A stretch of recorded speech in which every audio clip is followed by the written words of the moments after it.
Tapos yung isang teacher namin sa science, biglang naisip ilipat yung isang estudyante na advisory class niya sa section namin tuwing science subject dahil sobrang ingay daw sa klase niya.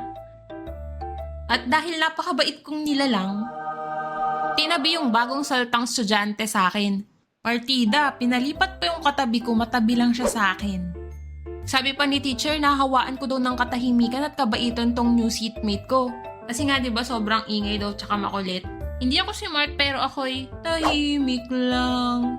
Dati, kaya siguro naisip din ng teacher ko itabi siya sa akin.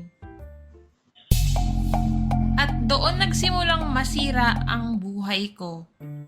Pero doon din sa Sinay nag-start yung kwento ko na to. So, eto na nga yung kwento.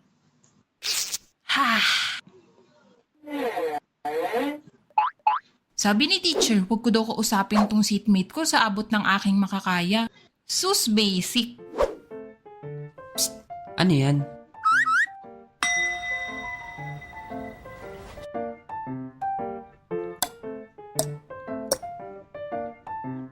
At dahil mabait nga ako, pinanindigan ko yung sinabi ng teacher noon na huwag ko daw kausapin tong katabi ko.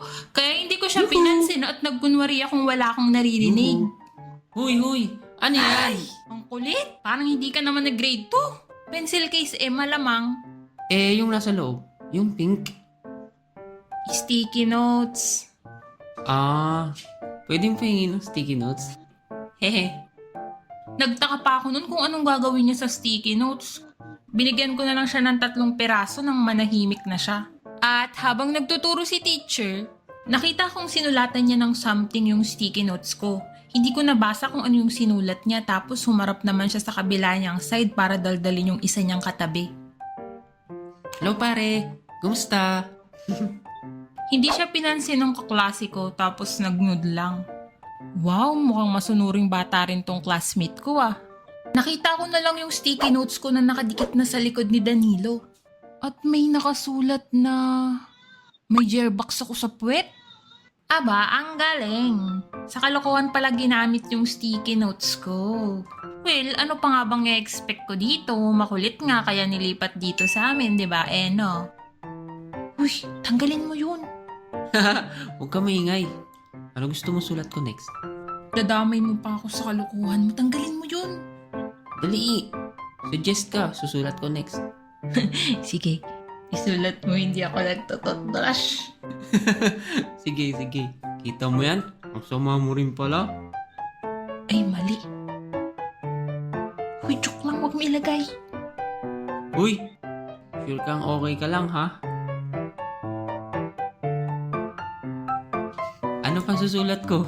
Hindi ko alam kung na-hypnotize ako ng lalaking to gumawa ng kalokohan or sadyang marupok lang ako at masama rin talaga yung ugali ko.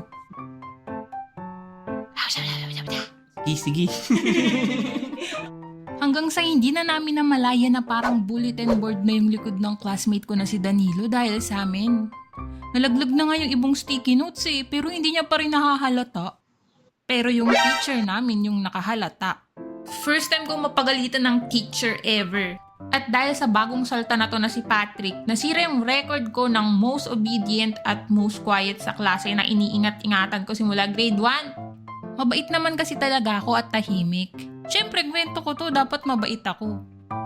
Napagalitan man pero palihim pa rin kaming tumatawa ni Patrick nun. Di kami makamove on sa ginawa namin. Pagtapos ng science class namin at mapagalitan, sinama ulit ng teacher namin si Patrick sa ibang section. At ayun na yung una at huling sit-in niya sa amin. Hindi na naulit kailan pa man kasi sabi ni ma'am mas makulit daw siya pag nasa section namin kaya binalik na lang siya kung saan talaga siya dati. Pero hindi doon natapos yung kwento namin. Nagpatuloy ang buhay kong bakante yung upuan sa tabi ko. Ewan ko pero hindi na din bumalik yung seatmate ko doon bago si Patrick. Kaya minsan doon ako umuupo kasi wala kong katabi both side Minsan inaasar ako ni Danilo. Total, sira naman na yung most obedient kong record. Sinapa ko siya sa muka. Joke lang, mali. Iba pala yun. Total, sira naman na yung most obedient kong record kaya tinatangka kong lagyan ulit siya ng sticky note sa likod. Kaso nabibisto ako. Naman yun. At isang araw, sa hindi inaasahang pagkakataon, nasa covered court ako nun nakita kong muli yung taong sumira sa most obedient record ko. Abangan sa part 2. So, I'm back. So, ito